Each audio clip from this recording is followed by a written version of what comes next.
Welcome to the Seek, Go, Create podcast. This is Tim Winders, your host. I'm a coach for business owners, executives, and leaders. My wife and I consider ourselves nomads. We currently travel, live, and work in our 39-foot RV. It's very rare that as I'm recording, I am actually in a physical home and not our RV office. And we were just chatting before we got going here with my guest, Demian, and we said, man, we're looking forward to getting back in the RV. I want to make sure before I introduce our guest, make sure that you listen to the end of the podcast. First of all, there's a lot of great things we're going to be discussing. You don't want to jump off until we're done, but we will include ways that you can continue the conversation we start today by connecting with us directly. So make sure you stick around to the end. Today, we have Demian Ross as our guest. He is the founder and publisher of Rootless Living Magazine. And as I said just a few minutes ago, my wife, myself, my son, even my daughter and son-in-law, they are huge fans of this magazine. So I'm excited to be able to talk to him today. It is first class, world class, excellent. And we're going to talk a great deal about that. He is also the host of the Rootless Living podcast. The magazine's tagline is travel, work, and explore. And as I said earlier, we consider ourselves nomads. And this magazine podcast is a great resource for those that are living the nomadic lifestyle or that desire to live that way someday, or that really just like to live vicariously through people that are out traveling and exploring the world. Demian, welcome to the Seek, Go, Create podcast. How are you today? I'm doing really good, Tim. Thanks so much for having me. It's going to be a ball. Yeah, great to have you. All right, first question I like to ask, and then I'm going to get into particulars like where are you and what's going on with you and all. But I like to ask people after I do the bio, give me an elevator pitch. What do you do? If someone walks up to you and says you don't know them, what do you do? Yeah, I think I would let people know that I live full-time in an RV and I publish a magazine really about the lifestyle of being rootless. And usually using that term will bring up questions, what is rootless? And then I can really break it down. But we publish a print and digital publication, and we have a podcast that we basically showcase other nomads. And I think the one thing that I love about our magazine is for nomads by nomads. It's not the Demian and Nikki show. It's really about showcasing other people that are living. Yeah, and the great thing about that is you are living that lifestyle. You are not like you said, for nomads and by nomads. You're a nomad yourself, correct? Yeah. I've been for just over 3 years now. 3 years.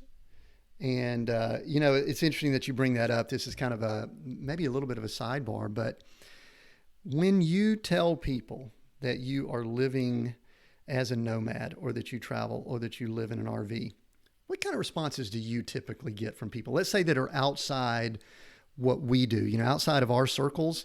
What do people usually, how do they respond to you?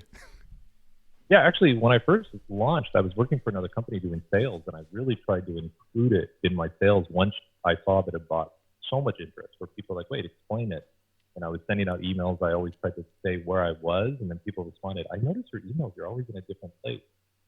I think most people say, oh, I want to do that someday. They have this, even if maybe they've never even thought of it. It just sounds really interesting to kind of get rid of everything, jump in a vehicle, and travel the country. I haven't had really much negative about it. I've interviewed people that have had some negative with friends and family, but I never really experienced any of it. And it's been amazing. I love it. That's kind of the same response that we have gotten is everybody is fascinated by it. And it's not as if anybody, like a lot of topics that you could bring up with people today, that you would get a very divided, oh my gosh, that's horrible. I could never do that. No, everyone, even if they admit they couldn't do it, they love the thought of it. Is that what your experience is? Yeah, I think for most people, I do think people see it through a very kind of, blinder kind of lens. I think most full-time nomads are really only showing the highs. And in anyone else in any other kind of lifestyle, they are usually showing some of the highs and the lows. So I think people think, if I got into an RV and traveled the country, all my problems would go away. I'm like, no, because you're still going. Wherever you go, there you are, whether it's bricks or sticks or on wheels. And but I do think people do look at it and they just see it as I hate to use the term vacation. I think they see it as that, and it's not what it is. There's moments like that for sure. Don't get me wrong, but it is just like living any other lifestyle. It's just a lot more freedom to it. You know, I don't like the snow. I can leave. Yeah. And yeah, it is interesting where people think, number one, they think you're on vacation, or the second thing is they think you're camping. Is that something you get quite a bit? Yeah. So in the beginning, I was a little self-conscious about it in the sense that, I have a 41-foot fifth wheel, and staying at a state park, and if anyone's listening that has a 41-foot fifth wheel and they only use it 3 or 4 times a year, please don't take offense to this. But I wanted people to know that I lived in this full time. This isn't what I need to go out for a weekend. I'm good. I don't consider what I do camping. I have a 50-inch plasma that goes up and down behind a fireplace. I've been camping. That's not it. And so I argue it all the time in a sense where I'm not camping. I have a condo that I pull with a truck. That's really what it is. I just happen to have lived in 44 states over the last 3 years. And but other than that, I'm not camping, and I'm not on vacation. I know when I take a vacation, even in this lifestyle. I know when I unplug and disconnect, and I'm not worried about anything but just relaxing. And to me, that's kind of the definition of vacation.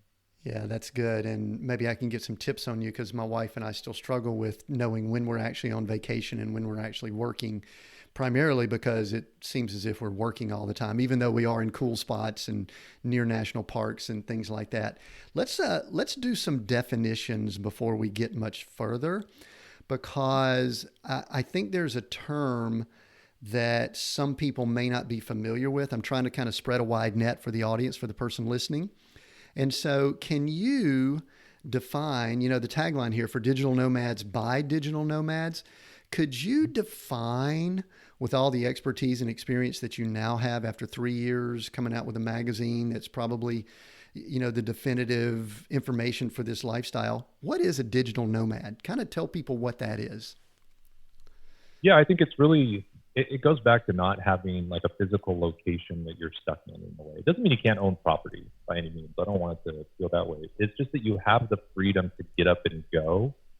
And so I think what it really has more to do with is that you're just not tied to a 9-to-5 kind of cubicle for me. You're not literally physically having to go in and out of an office in order to make your income. The other side of it is that you don't have the same place that you're living kind of every day. So you have this opportunity to work wherever you want to and live wherever you want to and kind of move as you want to. For me, historically, the Nomad, like where I found it was in like just watching like biker gang shows where it was basically, you're still part of the gang, but you just don't have like a central location that you live and hang out with. You're still part of it, but you're just moving around. That's the first time I think I ever really heard the term nomad. Obviously, they're not digital nomads. They're not worried about trying to make income the way you and I do. But, that's where it all comes into play, is that you can work anywhere and you can live anywhere, and you get to decide how little, how often, and what that is. I don't have there's no like, we have to be traveling at least 200 days a year. There's nothing like that. We have to make X amount of income. I don't believe in any of those kind of parameters with the definition. It just means that you can work and live wherever you want to. Okay. And I'm going to go ahead and bridge kind of where the world is right now as we're recording this and all that's going on. We're recording this. The actual podcast may not come out till, early fall, late summer, but we're recording kind of tail end of summer in 2020, where a lot of people have been told to work from home. A lot of people have been told, we're going to social distance through 2021 or beyond. I think I just saw where Facebook's not even going to bring people back into the office until maybe mid 2021. So talk to me about some trends. Were we on the cutting edge? Are we like in front of something, a big wave that's about to occur, or maybe not? Yeah, so what's funny is in 2016, I always make this joke that I thought I invented living in a RV full time and hitting the road, because I didn't know anyone that did it. Yeah. It wasn't like I got influenced by following someone on Instagram. And quickly I learned that a lot of people do it, and a lot of people have been doing it for decades. Maybe not the digital side, but definitely the nomad side before even internet. And so for me, what I have noticed is there are a lot of conversations with, well, now that I'm working from home, I'm really learning that I want a remote job.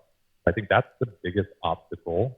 And if you have kids, the second biggest obstacle for people is homeschooling. Mm-hmm. And I think what everyone's getting a little taste right now is working always from home remote, and then also homeschooling. And maybe they're figuring out this is something they can do. I do hope some of the benefits that come out of this, whether people become nomads or not, is I do hope that remote work really upticks, because I've always, like customer service jobs, like you really have to go in and sit at a cubicle. That'd be a perfect job for someone in an RV. You just park where you are, clock in at 9, take out your headset, start answering customer service calls, 5 o'clock you clock out, and you move on the weekend. There's no reason to go into an office. So I hope that's a big positive. I will say that people are looking at this lifestyle for a vacation in ways that I don't remember, where now it's, instead of flying in a hotel, they're like, I'd much rather rent an RV or buy an RV and have that kind of freedom to take the vacations, where we can control the environment. And that if airplanes, go back to weird restrictions, or hotels do, they still can have their vacations and still really social distance themselves.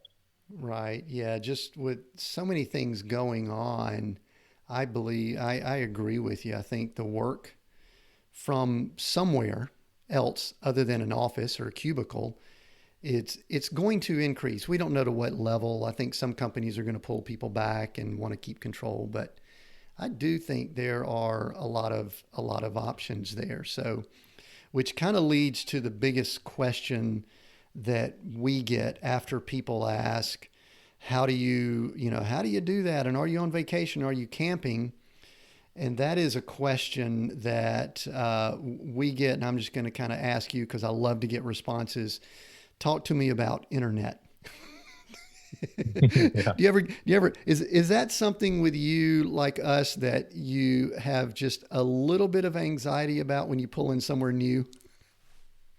I did. I had a lot more anxiety when I worked for someone else, because Good point. I was very much, if they couldn't get a hold of me, this was a bad thing, even though I was a salary sales commission position. So obviously it's in my best interest to be able to connect with people, but it was just the wrong company to be remote in a rig, for sure. It was great for me. It was great for the sales process. But for whatever reason, you use the word control. I think that is, you're going to find out really quick what type of company you work for if remote can become an option. And if it's not becoming an option, it's probably because of some sort of micromanagement kind of control that they just can't handle. Now it's more, I have a little side project I do where I upload a video every day. And so that can be kind of frustrating that it's not internet, but it's not nearly the frustration that it once was. And my travel partner in business, Nikki, she handles kind of the internet. That's like her thing. She'll scope it out ahead of time, make sure there's going to be a good enough connection. And, we have both AT&T and Verizon, and we are able to go back and forth one over.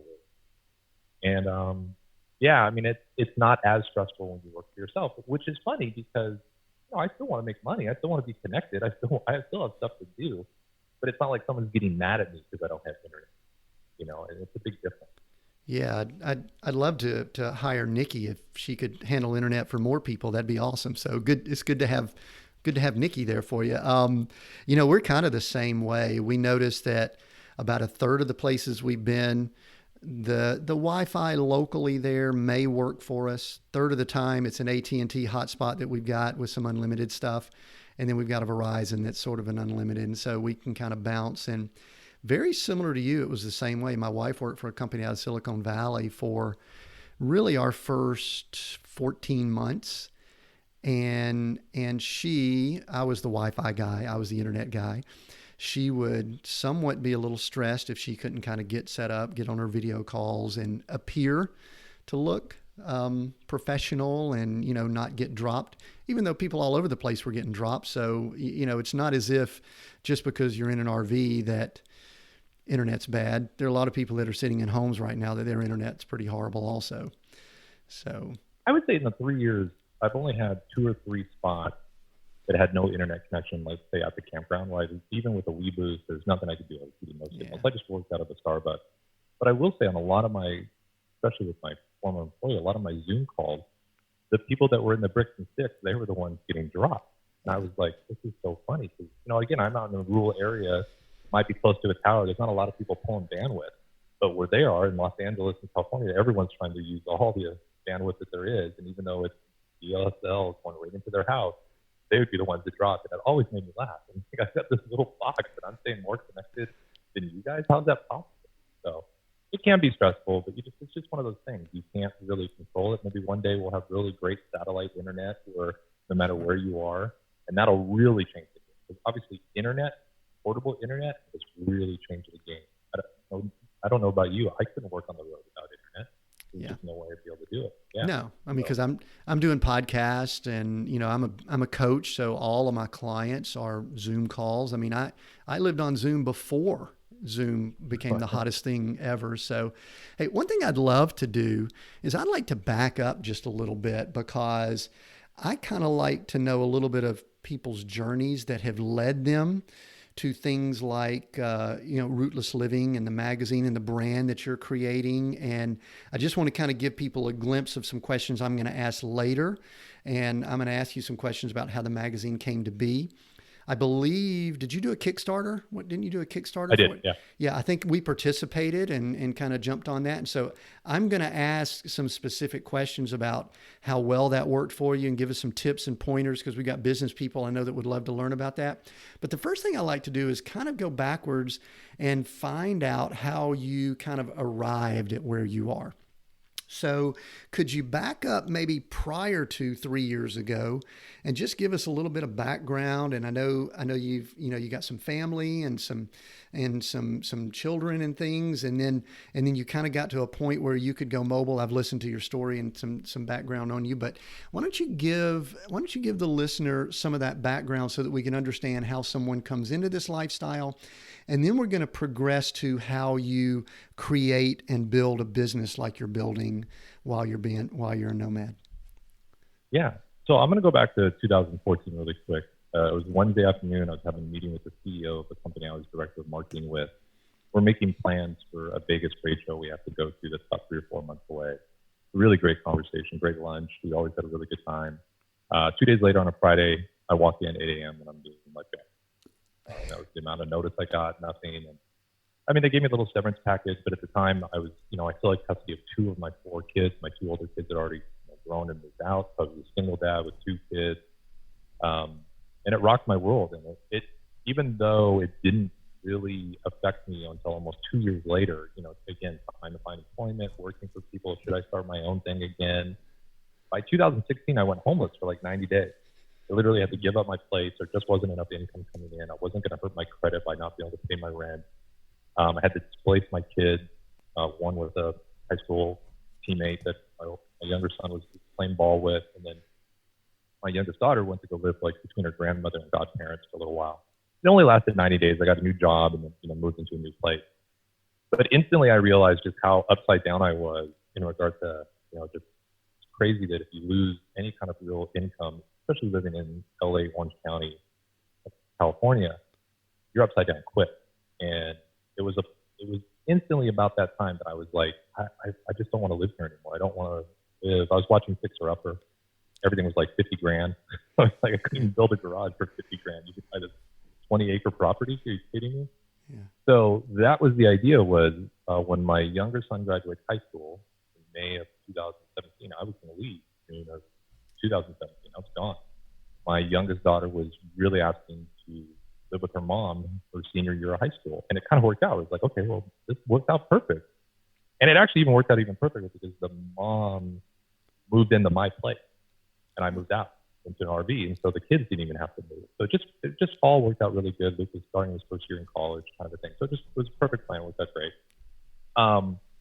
I immediately, because I had done magazines in the past, I had Escape magazine in the 90s and a city publication in the city I lived in before the 2008 kind of crash. I immediately went in 2016, like, let me find a magazine about this lifestyle. Once I found out so many people were doing it, all these YouTube channels, I was blown away. There wasn't. I mean, there's membership kind of programs and they have a magazine with it, but it's more about the membership and the members than it is about kind of lifestyle. And I was blown away that there wasn't one. And that already went there, but I wasn't full-time yet. I knew I couldn't just get in there and, even though I could be kind of a content DJ in a way, I just wasn't living the lifestyle. I wouldn't really have a real platform to really understand. And I would probably be putting out stuff that just wasn't great because I didn't have the experience myself. I had a remote job that I got in 2016. And I immediately told them, even in the interview, I'm moving to Texas. And that was the plan. I'm just, going to pick things up with the Texas. I don't know how the idea of getting in an RV came about. Nikki and I talk about it all the time, but we don't know where it came from. We just know in October of 2016, we were at an RV trade show in California. And in April, we purchased one, put it in storage for a little while. And literally June 1st, we loaded up and we've been on the road since. I'd never owned an RV before. I'd never done RV camping before. I'd never pulled anything 40 foot before. I had none of that experience. I just knew. Did you have a truck? Did you have the truck? No, I had a little Lexus SUV that we had to round up. We bought a new rig, but a used truck. And again, California, I just wanted a warranty. Like that's my mindset. Rather than buying used, I want to buy new with a warranty. Again, it's stuff you learn later on once you've done it for a while. We got really lucky in the sense that I had to do a little bit of a road trip, leave California, go to Utah and Arizona. I had to come back for California for a conference. And I thought, well, that'd just be a good little starter loop and figure it out. Yeah. I knew instantly, and I was still kind of hiding it from my work. They knew I wanted to move, but I hadn't told them really I was going to full time in an RV. Because really, still at that point, the idea was just go to Texas and just live around in different parts of Texas and figure out where I wanted to live. I didn't know. And the mistakes I made at the beginning is I had to go to a lot of trade shows and conferences for my work, and I tried to drive to those and stay nearby.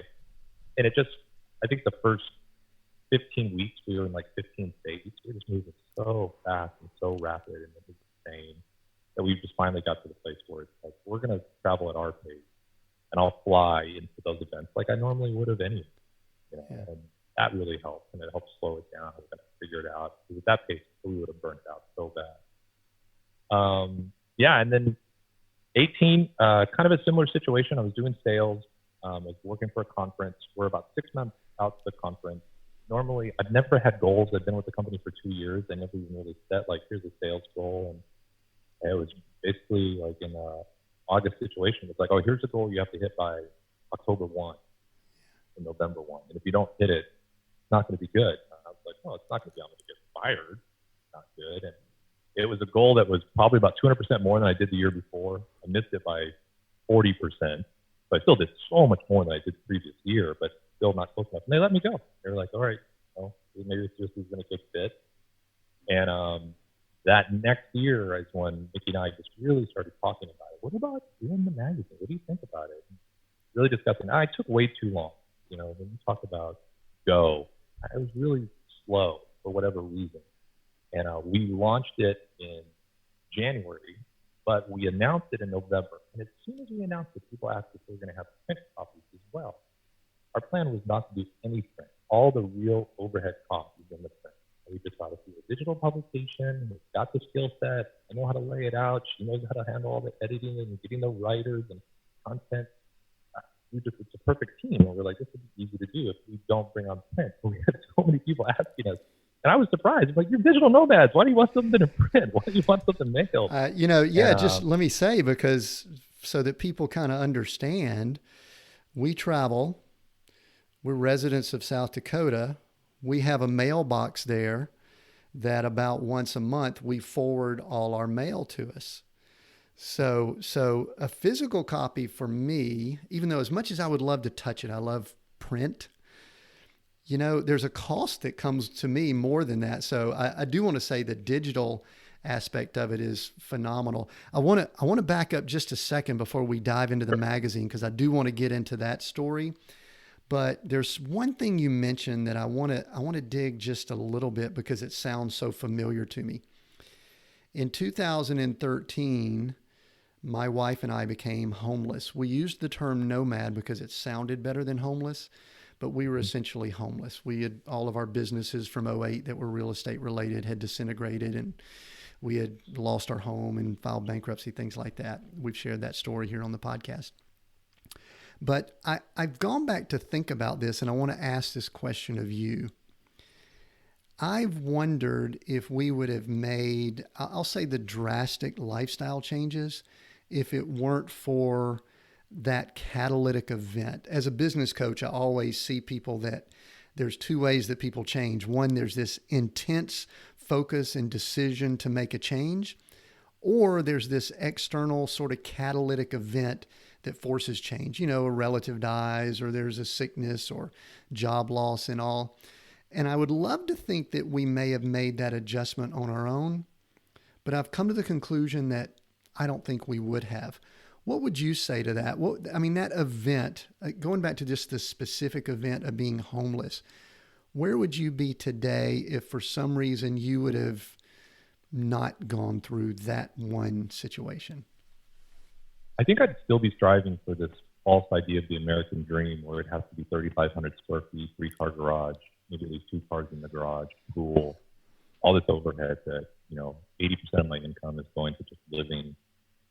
And I had a real mind shift. And I think a lot of it had to do with when I moved in about 90 days difference. So I moved out of this place and I got rid of so much stuff.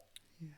And then I moved into the new place and I put a lot of that stuff in the garage. And when I left 90 days, well, it was about a year and a half after that we left on the road.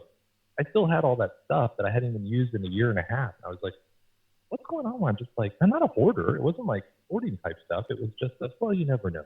You might need a concrete chisel at some point. I'm renting an apartment. I'm not going to ever have to do concrete work anymore, that kind of stuff. Yeah.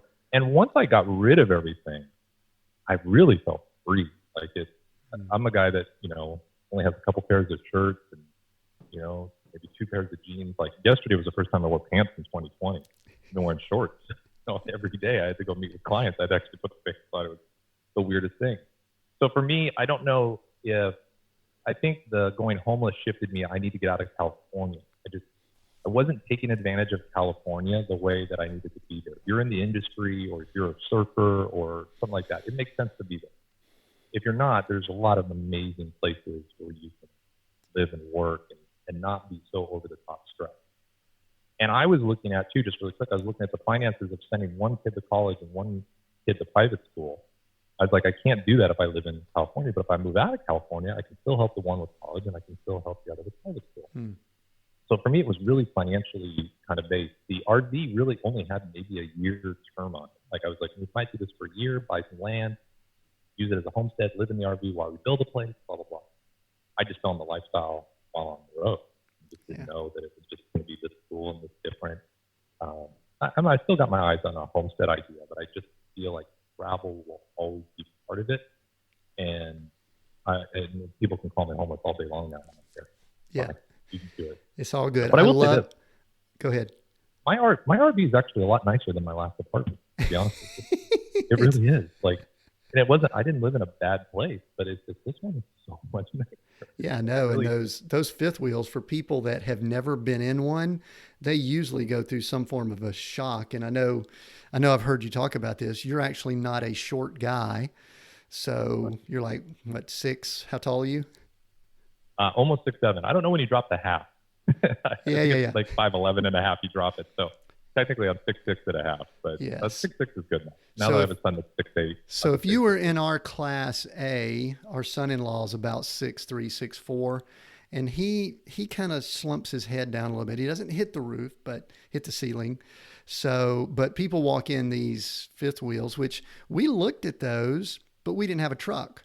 So we bought an old 2006 Class A, gutted the thing, and got it for next to nothing, truthfully. But I love, real quick before I forget this, there's something that you said that I just want to put an exclamation point on it. And that is how free you felt when you got rid of stuff. Because I could not have imagined that 8 or 9 years ago when we were living in the big house, filled up, 13 Christmas trees at one point that we had, decorated all these rooms. But as we started getting rid of things, there was such a level of liberation. And I want to ask you this question. With what I do in business, I work with people on marketing and help them expand and help them sell stuff. You are a marketing guy with a background in magazine, director of marketing for, I saw in your background, like the mattress business and things like that.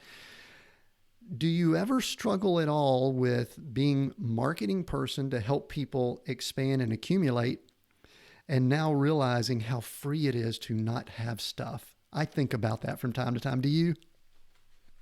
Yeah, I tell everyone that even that I still consult with, is you need to solve a real problem. Don't make someone want something out of, some sort of impulse buy.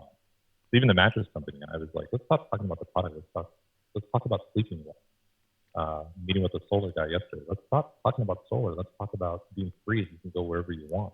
It's more about experience. But I will say that there is something about our brain, all of us, that want to collect things. I've interviewed people that had a 4-bedroom house and 3 of the bedrooms were closets, just so they had more clothes than what they could ever wear if they wanted to. Kind of a thing that they found that their identity was in that, and it was really kind of just holding them back from living a real life. And I'll be honest, look, I got laid off since being on the road, but it didn't affect me the way it did in 2014. And it's because, the money coming in and the money going out were completely different, pendulum in a way, where back in 2014, the money that was coming in was not even enough that was going out, and it kills you. So that's the thing I like about the lifestyle. Is there's only so much you can own, because you got 400 square feet. You don't have a ton of storage. Plus, you've got some weight limits, so at some point it's just even dangerous to have too much stuff. And I feel like we should all have that. Honestly, one of the things that's interesting in and around kind of COVID is, there's limits of, like how many people can be at a pool or how many people can be close to you. And I'm kind of like, hey, can we keep these afterwards? Because this is nice that instead of 150 people at the pool, there's only 40. It's really, and that not everyone can stand a foot from me. You got to back up a little. That's nice too. I don't turn around and bump into people as much as I used to, which is nice. Everyone's kind of respecting their space. I'm like, that'd be cool if those things stick around for a little while. Yeah, I kind of like that too. My wife and I have said this all the time. We love people. We're not fans of crowds. And so it's really interesting. We're going to have to be extremely intentional about how we connect and interact with people. So I do want to ask. Let me say this too, real quick about freedom, real quick, or just change. Sure. I've been a city kid. I make this dumb joke is that I was born in Seattle. I learned to walk in Boston. I learned to talk in New York, and I learned to run in Los Angeles. Oh, I wow. lived in Los Angeles probably about 40 years of my, at the time, 46 before I moved out. I thought I was a big city kid. I love big cities, thrived in them. I loved all that energy. It was probably within about 6 months being in some of these small rural areas. Even my roommate, she's from a town of like 400. I just love that environment so much more. Yeah. But I never knew that. I never lived in those environments. What I mean? And now that I'm in these small little towns where people actually know each other and, everyone, the whole idea of, I'll give you a quick story. We were staying on someone's farm recently here in Indiana, and I was telling them, hey, when we come back through, we'll look you guys up. Maybe you'll still be here and we can come visit. And they're like, Demian, if we're not here, you can still come and stay. Wow. And I was like, what? That's nuts. You can't have me come on your property when you're not home on the inside. That's my LA brain. You know what I mean? Like, you don't do that. People don't go to someone's house when they're not there unless they're house sitting. And it's really changed a lot in me that California and Los Angeles, and not that it's a bad place. I know a lot of people don't like California. I've never been to California. I can't understand that, but whatever it is. But for me, it's more just that the big city, doesn't matter where the big city is, has that kind of environment where people don't know each other. The smaller towns, everyone kind of knows each other, not in a nosy way, but just in a real questioning way. They leave their keys in their cars. They don't lock their doors. I'm like, that's such an amazing life. I just didn't know it was available. Yeah. Has it changed? Has this lifestyle changed your perspective on people at all, maybe related to what you just said? And what are some of those paradigms, maybe preconceived notions? Because I think we become very narrow based on where we live, where we grow up, where we are. And I don't want to use words like, we could use some stronger words than that. But I grew up in the South, and we have spent a good portion of our RV time out west. And listen, I'm going to go ahead and fess up. Being where I'm from, we thought that most people in LA and California and Oregon were, I could use some pretty negative words here, but, communist, socialist, whatever. We could get political or just, left wing, whatever we could use terms. So how about for you? What are some preconceived notions or paradigms just about people that have either surprised you or you go, maybe I was not totally correct about my thoughts about people? Because mine's changed quite a bit. Yeah, I think there's a couple things. So for me, obviously, I grew up in a part of Los Angeles that kind of almost burned down during the 1992 riots. I was going to a school that a white kid hadn't gone to since like the 50s or 60s. So my upbringing was a lot different than most. And I really did live in a melting pot.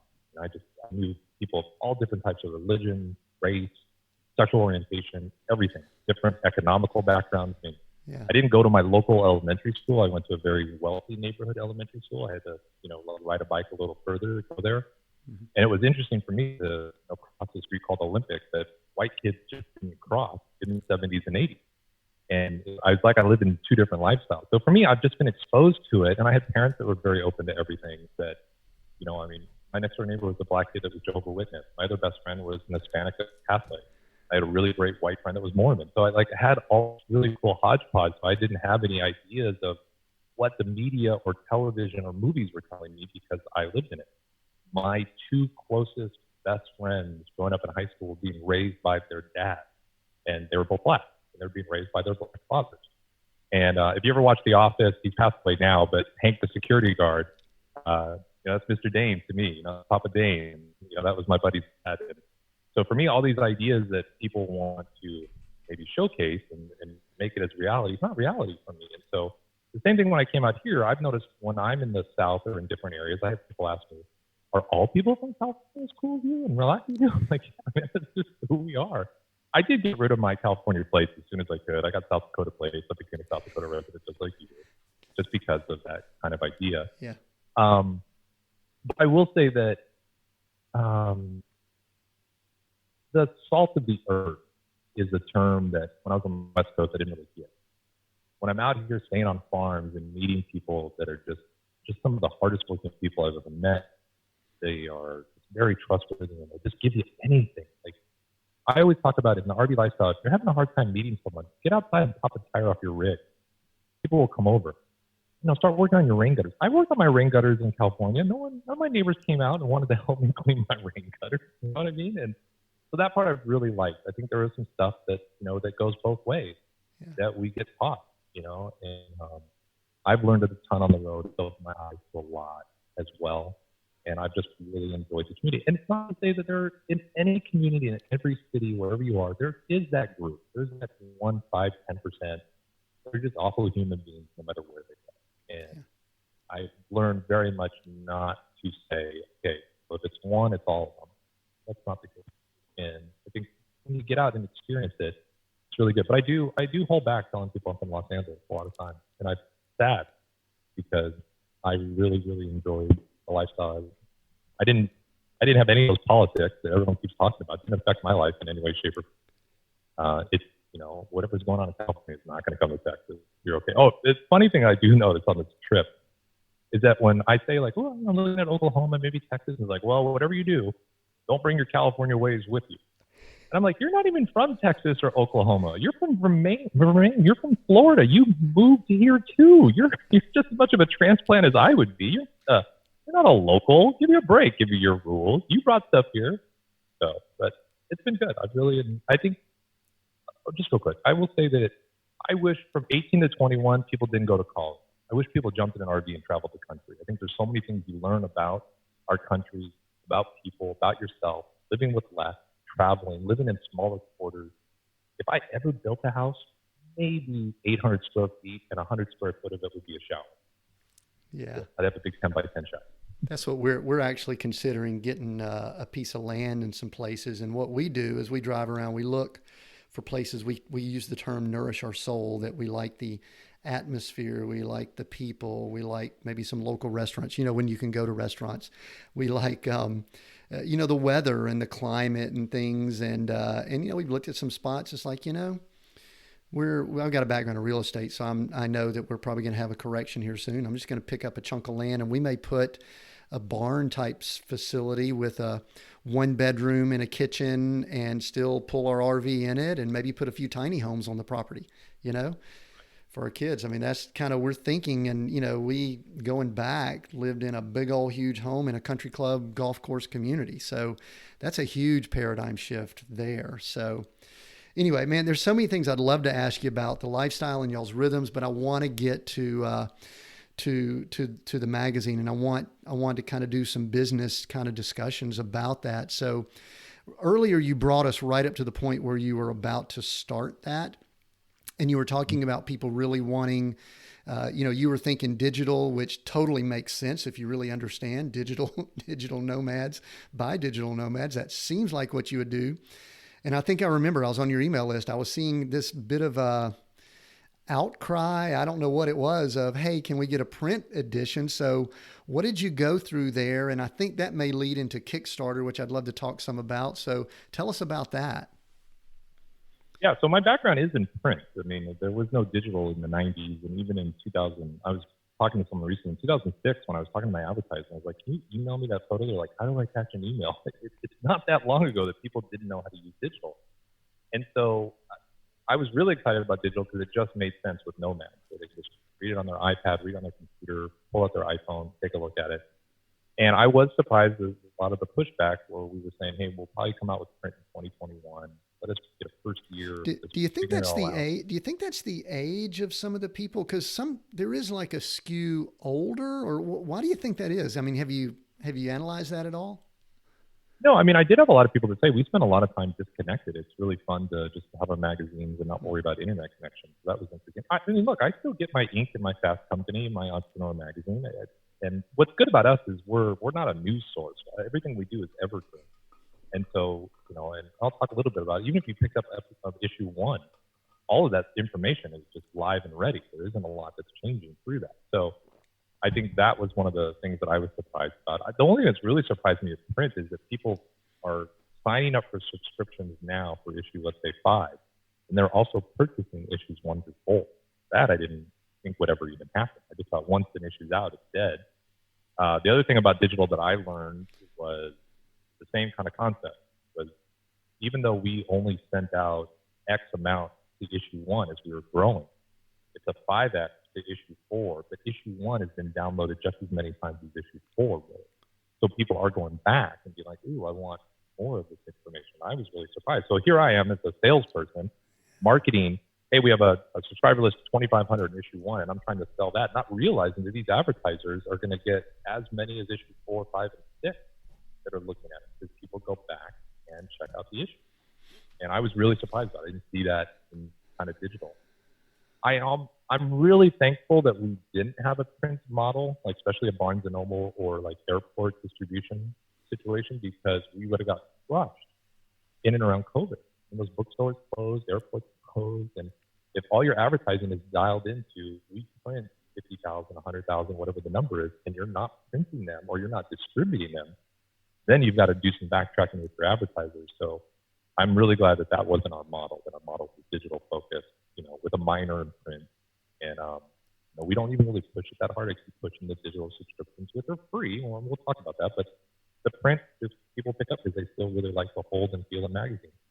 From a marketing standpoint, print is really powerful because one is, like, even the campground I'm at now, I was talking to him about advertising. When I handed it to him, he's like, ooh, it's a real magazine. I was like, what do you think it was? It was fake? Yeah, it's a real magazine. But is that people take pictures of the print and share it. And I've had a few take pictures of the digital. They'll take a picture of them like on their iPad reading it. But the majority of the social shares have come from like print subscribers, where they receive the actual physical copy and then they'll take a picture of them reading it or looking at it, or put it on the grass or on a hammock, and there's this resource. And so there was that I didn't really know that would happen. And it's been really powerful for us, because as soon as someone's in the magazine, we send them a copy, and now they're sharing it in a way that I just don't think they might do with a digital version. So it's really powerful in business. It doesn't. I think it'll always be like an 80-20 split. I think 80% is always going to be digital, unless we get into retail, or we decide to go the Camping World, Barnes & Noble, airport kind of route, and have them on stands for people to purchase. Is there a perceived value difference between, listen, I've been doing digital newsletters and things for 15, 20 years, and now I have a actual novel that's coming out, and I want that to be in print, but I know it's going to, sell digital also. What's the perceived value for people? Do you kind of have an understanding of that? Yeah, so I've had some interesting conversations, because obviously once I did it where it was all print. And so I'll use my skate mag as an example. When we started, we had about 25,000 in circulation. They were available on stands for free pickup, like an LA Weekly or Pepsi Weekly in Southern California skate shops, all the way from Santa Barbara to San Diego. I would tell them that I have a print of 25,000. Now, what's also funny too in the print industry, especially magazines, you can do a 5X. You can say we have 125,000 readers, because on average, every magazine is read by 5 people, which I don't know. I have my Ink magazine. Mickey doesn't read it. That was only being read by me, unless I just drop it off. So I don't know how they get those numbers, but it makes me laugh. But I can't guarantee that they were picked up. I just can guarantee that I print 25,000. But when someone is signing up, double opt-in email, and they are emailing me saying, hey, for some reason I didn't get it. I'm like, oh, check your junk folder. Oh, there it is. Thank you so much. I can tell you everyone that has given me their email address has wanted this publication. And so for me, it's more of an actual customer. Both of us were free kind of publications driven by advertising. But one is maybe it'll get picked up. And the same as my city paper. We did about 50,000, but about 30,000 were thrown in driveways. Again, I can't tell you someone just picked it up and put it as they're trying to train their puppy or start a fire or what they used it for. But people were like, wow, it's a good circulation. It's 50,000. You'd rather have 5,000 going to people that want to read it than 50,000 that maybe 90% don't read it. Because you can track opens, you can also track clicks via the document. I mean, I'm looking through ads and things, and if I click through that, I'm going to ask about the business model shortly, but I love the aspect of keeping up with things. But before we are going to go into business model, I want to talk briefly about the Kickstarter as we wrap up here. But there's a quote that I read from you, and it might have been on your LinkedIn when I was kind of snooping around and checking you out. And I'm just going to read this because you were speaking about something related to social media, because you actually have a background in that arena. But to me, it applies here also, and I'm either going to let you agree or disagree with me and maybe expand on it. You said, in the social media arena, my credo is the most effective way to build brand loyalty is to entertain and educate consumers simultaneously. The key is to create content that is liked and, more importantly, shared. And what I was going to ask is, does that apply to Rootless Living, the magazine also? And what I want you to do maybe is tell us how to do that for the listener that's going, okay, instead of just sell, dump info. How do you entertain and educate consumers simultaneously? Yeah, so I'll go back to the mattress business. I mean, taking a shift from, they were very traditional mattress manufacturer, natural materials, double-sided mattress. I didn't know you wanted a mattress you could flip upside down. That meant nothing to me at the time, early 40s. I didn't know anything about that. Yeah. So their messaging was all wrong. For me, it was like the whole idea of a mattress is to sleep better. And why aren't we talking about sleep? And so I think it's really focusing on the lifestyle, the energy, the kind of fun, the problem solving, as opposed to sell. And I think when you really build trust and relationships, and you're giving away so much information for free and helping them truly understand the benefits of using your product or service, it kind of sells itself. Like even me, something I'm adding to the podcast, I haven't really talked about it yet, is I'm going to be interviewing people that make products for RVers, but more talking about the history of how the product got started. And I have to tell them in the beginning, you guys don't have to do any selling. This whole interview is going to sell, because you're talking about how the product got started, how you figured it out, how you figured out the molds, the patents, the trademarks, and what it is that it does. And then I'll leave a link below. It's going to sell itself. You don't have to try to do all the things to get someone excited. I think a lot of times too, we get caught in our own jargon, our own industry speak. And we don't realize that we are saying things that people just don't understand. And I was talking about this yesterday, that 90% of your customers only need to know 10% of what you do. You know what I mean? There are some that really need to what time of coils do you use in that spring? But most don't. And you just need to talk about the things they really care about, which is sleeping well or whatever it is, the product or service. For me, it's, being a full-time nomad and getting unstuck and just talking about that and showcasing that and making sure people understand it. Once you kind of hit that pain point for them, they're going to tune in. But if you really design your stuff to sell, It usually doesn't. But if you design yourself to educate and entertain, and I'll go back even to the mattress. I wanted to do this thing called Dick Dollar. It was a sales guy. That was his name. And he's that cheesy mattress salesman that we all know. And at the end was like, you'll never have an experience like that here. But just making fun of it even is really powerful and fun. And I don't get why people are scared to entertain that way. And I think that's where people, I mean, look, we all watch the Super Bowl for the funny commercials. Yet nobody's making funny commercials. And I'm like, why? You guys are all learning from the best minds and the best companies and Shot and Danny. These guys, they spend millions to, have people make this stuff. You can be a funny realtor. You can be a funny plumber. You can have these funny moments and teach stuff. And I don't get it. Like, people are so scared of it. Educate and entertain. Awesome. I love doing it. So how do you do that with Rootless Living? Give us some of the I don't know if practical, but like, you're putting together a magazine, you're putting together stories.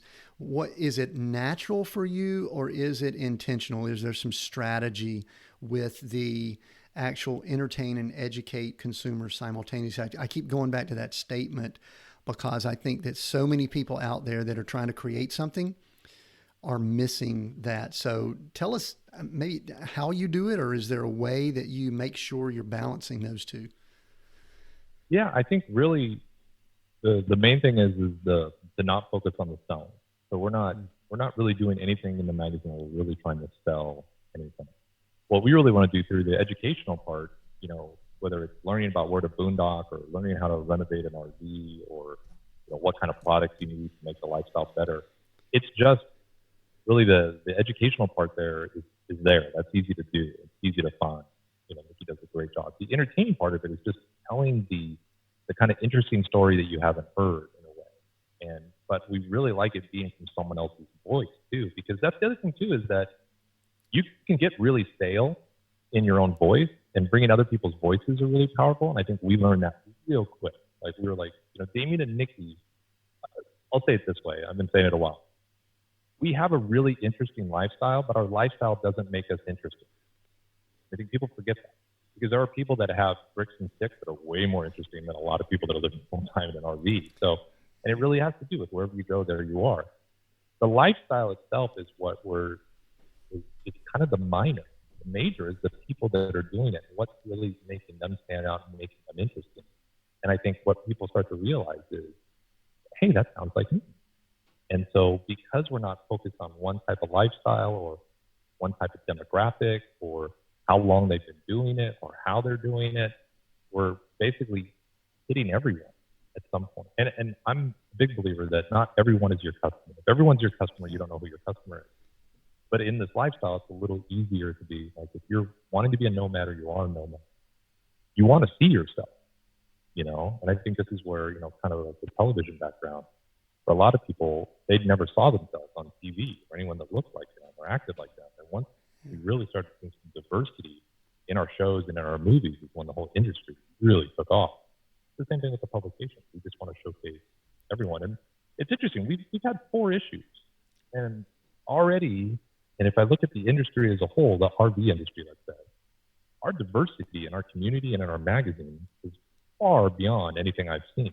And it's not even something like where we say, well, we got to make sure we get a solo traveler in this issue. It's just we have to talk to someone that's solo, or, they've adopted 4 kids and hit the road, or this person has 13 dogs and travels the country, whatever it is. It's just an interesting story that comes out. So just don't focus so hard on how are we going to sell it? How are we going to monetize it? Just worry about how we're going to build the community. I think the other stuff comes. It does. It takes a while, but it comes. Yeah, that's good. One thing you said is interesting. We've had people that have told us, "Oh, y'all would be such a fascinating reality show," and I went, "No, we wouldn't. It would be, it would be an incredibly boring reality show. They would have to be making stuff up, which a lot of reality shows do anyway. But our life, we move, we stay one place a month or two, and we do our business. We go explore and travel and live. We just live our life in cool places. So." That's interesting. One thing I'd love for you to do, Demian, is actually tell us a little bit, as much as you're willing to share, about the business model of the magazine. And if you want to throw in a little bit about how you kind of jump-started it with Kickstarter. And I think a lot of people are fascinated with that, maybe some pros and cons. I just want you to maybe even share with us all that's involved. This might actually push people away from ever wanting to do it, but I think it's educational for us. How do you make money with a digital magazine? I sell ads, Senator. That's a Okay. question. Like, how You does Facebook sell people pay for ads for that stuff? They really do. So for us, it really was, we knew that there was gonna be a long tail to this, that we knew that we couldn't just come out the box and say, hey, issue one's gonna get emailed out to 2,000 people, send us X amount of money. But I had done enough research to see what the cost per thousand was in the industry of magazines. I said to myself, can I make a good amount of money if I'm either competitive or even really below? And I instantly was shocked what the CPM was. I just was like, I can't believe it's that much money, that the amount of investment that a manufacturer or a mod company, I'll use SnapPad as an example. SnapPad had to advertise in one of these really large publications. The amount of money that they would have to invest to then hope, and the amount of units they'd have to sell just to probably break even. It's just like, wow. So that was the first thing I really looked at. Is this CPM doable? And then I started looking at what's my cost to really do this. Well, I have the skill set for layout and design. I'm not a writer, and I don't have an editing background, but Nikki has all that. So we instantly were like, okay, we can do this publication. And even though we had never designed anything together, I instantly learned that she has an amazing eye for design too. So it just really plays off. So instantly we had the ability to get it done where we didn't need anyone else. And now we're reliant on others for the content, the photos and things of that nature. We get reached out to quite a bit. And we were even surprised that happened so quickly for us before we even really established ourselves. With people are like, we'd love to tell our story. We've had to help people understand what their story is and how to tell it, because they're like, hey, we're full-time RVers. We'd love to tell our story. That's not a story. We're full-time RV. We live in a bricks and sticks. We live in an apartment. That's not a story. Yeah. And so just learning how to really cultivate kind of those conversations and bring it out to play. And once you kind of just look at this is what it'll take from a time aspect to get it done and get it out. Now, how do I go out and sell it? But because of my background with both the Skate Mag and the City Mag, I have memories of stuff. Like, I want to start with kind of the smaller companies, the campground, the mod, until you really grow it. And then you can go after the AT&Ts, the Fords, the manufacturers, and things of that nature. So really going slow. Now, that's another thing, is going slow once you get started. I already have 3 or 4 other magazine publication ideas in my head in and around this lifestyle. Nikki's always like, hey, hold on, let's just get this one done. We are a 6-time-a-year publication, every other month. I'd love to get to like 8 issues a year, and basically have every other month for like 8 months, basically, and then have 4 months in a row. So like have the summer, May, June, July, August, just month after month, when most people are traveling anyway. And it's just learning those kind of models and figuring out as you go and not really stressing so hard. But we're in a position where, hopefully this will encourage someone. We started this with $100 because we had to put $100 into a checking account to open a checking account. We didn't think about doing a Kickstarter. We just, because of the demand that was there, we instantly, it was like November 1 that someone mentioned that we're going to have to print. The day we mentioned it, November 1, that we're going to do this magazine, really publicly. Within a couple of days, people asked if we had print. I want to say by like November 18th, it was up on Kickstarter. Like, I didn't even have a video. And you're supposed to have a video when you do Kickstarter. I'm a video guy. I just wanted to get it up there and get people to do it. And we basically said, what's the number that really makes sense for us to be able to do this for the year? We figured out that number, we doubled it. And we just said, if there really is the demand, if people put their money where their mouth is, it's great when people tell you they want something. Mm-hmm. Them showing up and buying is going to be different. I've learned that from a lot of people. Everyone that watches my videos tells me they'll buy this if I do this. Well, it's not always true. So don't buy into that. So we really wanted to double it. And then if it didn't work out, it's okay. We're free and clear, because we could say, hey, look, we'll come back in 2021 and talk about print then. And we were actually blown away. It picked up really fast. We're like, wow, we're going to hit this goal really easy. And it did slow down for a while. But as we got closer, it's when it ramped back up, where people were like, they started telling people, we want this in print, please buy this. And it worked itself out. It didn't take a huge, that's the thing too, I really want to encourage people. It doesn't take a huge audience. Like, I didn't have a massive mailing list, and I didn't have a ton of connections. I have this little video series I'm doing. There are people that are following me because of the full-time RV lifestyle. But mostly it was that I built some really cool relationships where they wanted to see me succeed. So they came on board. But there were a lot of people outside that didn't know me, like yourself, didn't know me, but just knew that this was needed within our niche and wanted to jump on board and see that it was good. And I also just wanted to be in a position where I didn't owe anyone anything.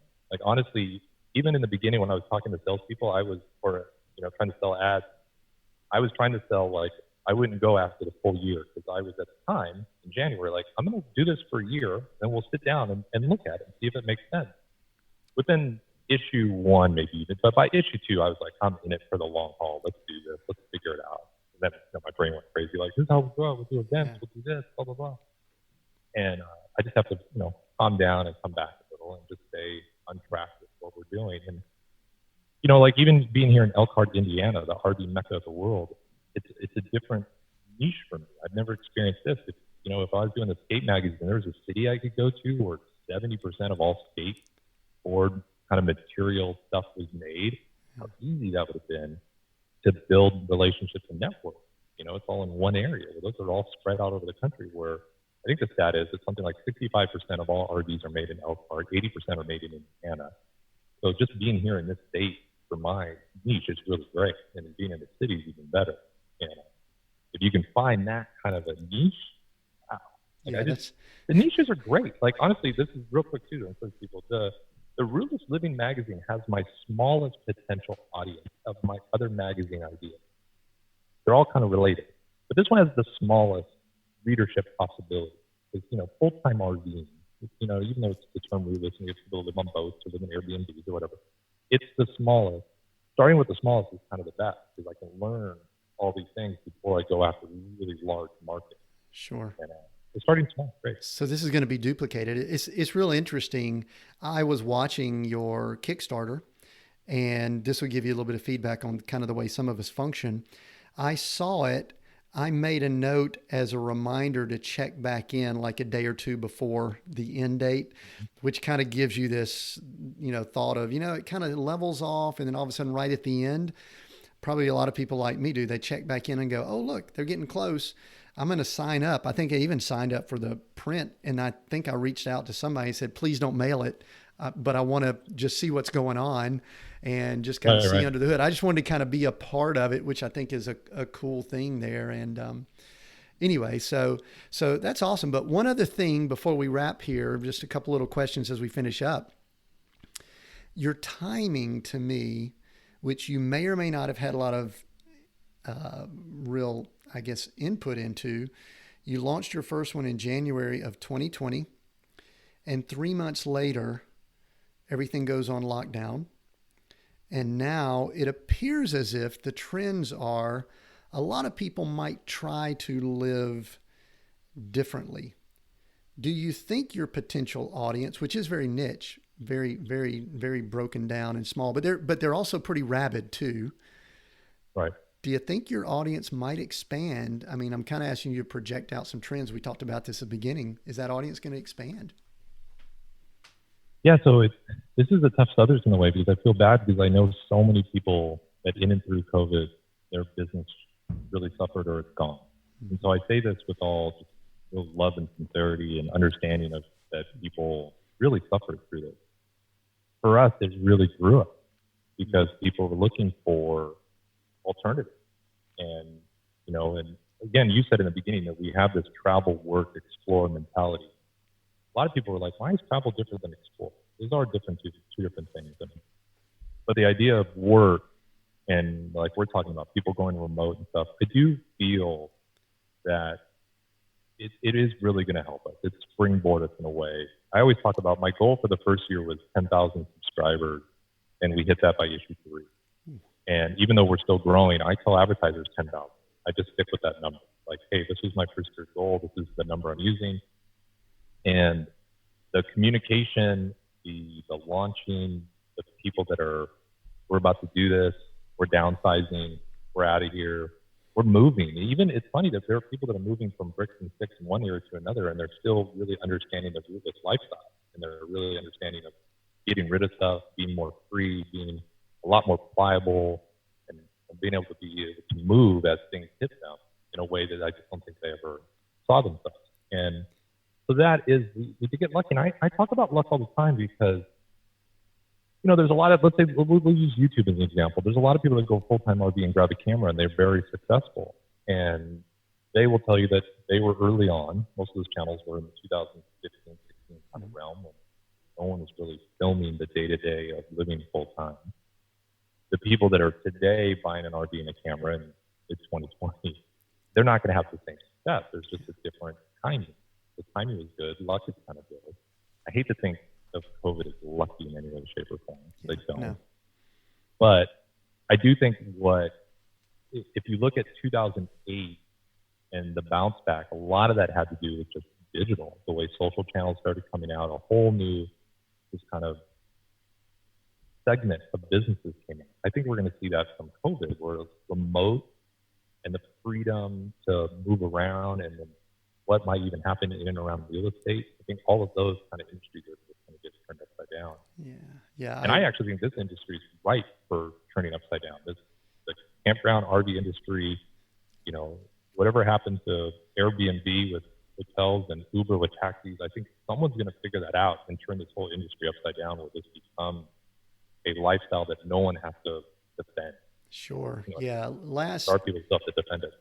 Yeah. One quick thing, I guess I just wanted to ask, this was kind of one of the first questions I wrote down before I even started doing my research, is with the magazine, Rootless Living, what is something, either from the people you've interacted with or the process, what is something that has surprised you that you weren't able to plan for?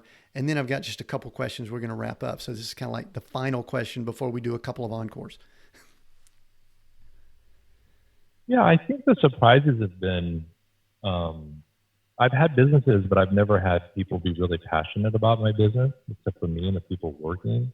I've really been surprised about how grateful and appreciative people are for what we're creating. And that's blown my way. It's fuel that I just didn't know.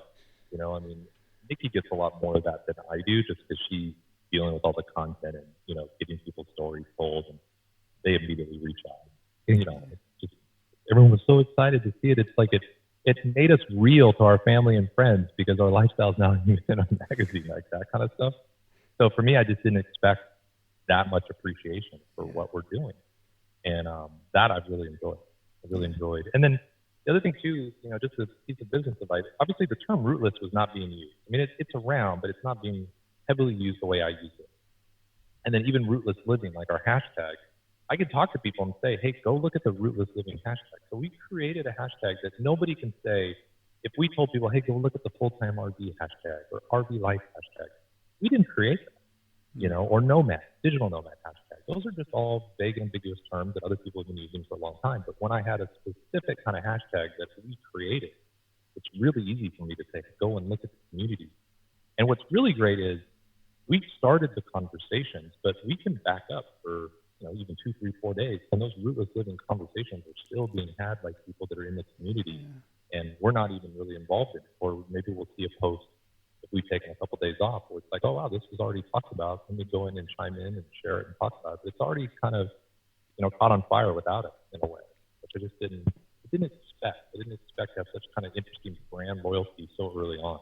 That has to feel good, especially when we are somewhat on our own out in the world, the way we live, to know that there is a group of people that is cheering, excited about it, supporting it, and also awesome. Listen, one of the things I recommend for everyone, I'm going to ask you to let people know how they can connect with you and how they can tap into the Rootless Living, everything you've got going on.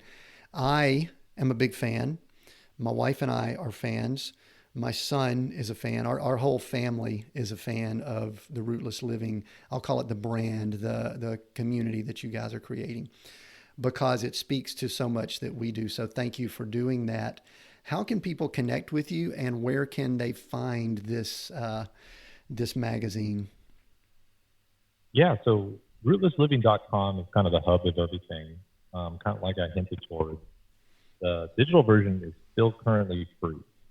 And, if you grab a subscription right now, I'm still, and I know there's a lot of business people listening. I'm still toying between will I ever charge for digital? I probably will, but it's going to be a while before I hit that number where I'm like, okay, now we have X amount. They're probably grandfathered in or, something to that effect. So it's still free. So go ahead and grab it. There's no like, well, now that it's free and you have to put a credit card in. It's not that. It's just a first name and an email. We really only email people when the magazine's coming out. Maybe you can attest to that. You're not really going to get another email from us at all. We don't sell it. We don't use it to promote anything. It's just a way of us letting you know that the magazine is available for them, and that's really it. You can buy a print subscription. I'll be very transparent. They are $49 a year. We don't make any money on that at all. We actually lose money on that, and that's just because of the quantities that we're printing right now. At some point, it'll be a moneymaker, but you'll also see me drop the price at some point too because of that. But it takes a large quantity to really get that down where you're getting the print cost down, you're getting the postage, the handling, all that down. And it's time consuming and hard to do, especially on the road. So I've had some people, $49, I can get so-and-so for 19. I'm like, then just get the free. They don't have a free version, I bet. Grab the free. You'll be really happy with it. It's a great thing. But if you want print, you want it in hand, it's a quality publication. I will stack my magazine in print against anyone out there that's doing a magazine right now. And I feel like our quality of the print, what's in it, the content is just bar none. Those people have been doing it 20 years. We're issue 4, about to be issue 5. Next issue comes out first week of September, and it's going to be all about RV renovation and mod. So if you're really interested, we try to keep a theme to each one, but there's a lot of things that repeat themselves. Boondocking renovations, RV entrepreneurs, how to make money on the road, how to work on the road. Those kind of things are always trickled in each issue. And then our last thing is really going to be about the issue. It's going to be about gear guide and manufacturers and things. Like just know where to find stuff that you're looking for. And and probably our biggest social channel is Instagram. That's really where we hang out and play. It's Rootless Living Mag. I'll give some advice. Be careful when you start talking about what you're going to do, because someone might sneak in and grab an ad. I don't understand why someone would have an ad Rootless Living that meant nothing. So somehow something got snuck in before I was able to lock it down. So on Instagram, it's at Rootless Living Mag, M-A-G. Everything else is Rootless Living, Facebook, Twitter, and obviously the domain. But we spend most of our time on Instagram. And that's really where we're showcasing the stuff that people want to have conversation. Excellent. Very good. And you kind of answered a question I have, which is what's next. You kind of gave us a glimpse of some of the upcoming publications. And I do want to tell you, one of the features I love is how well you guys make the options available even for digital, because I sometimes read on an iPad, I sometimes jump on a phone, and y'all have a great way. Y'all have 2 formats, even for digital. Great feature, just some feedback for you. That is awesome. I love it. Demian, I've enjoyed the conversation, and probably because of the industry we're in, you and I can have a chat for a long time. We do need to wrap here. So last question. This podcast is Seek, Go, Create. That's our title. And I just want to ask, I like to ask guests, which one of those words jumps out to you and why, and what kind of meaning does it have for you? So, all 3 I really enjoy, and all 3 are really part of my life. I will say that I'm going to pick the word go, but I'll tell you just one thing about Seek. I'm a guy that spends a lot of time planning things and talking about things and not doing anything. And I'll own that. And I think a lot of the thrill and the energy came from telling everyone about your great idea that you have, that you just never ran with. The go is so much more important. I have a little fun project I do called the Road to 1,000. I'm trying to record a video every day for 1,000 days in a row. I'm on day 860. When I started day 1, it was the day before that I decided to do it. Back then, it was just going to be called Road to 300. I was just going to try to do 300 videos in a year. Give myself some days off if I needed it. No planning, no discussing, no announcing, nothing. And even the magazine, we knew we were going to do the magazine as of January 1st of 2019. We didn't talk about it really publicly until November. So it's better to go. Definitely do some research to see kind of idea, but the go is so important. You'll figure it out. Same thing with this lifestyle. Don't try to figure it out, then go. As a parent, if I waited until I was ready to have kids, I never would have had kids. No one's ever ready. And so it's the same thing here. You just need to go. That's excellent. Excellent.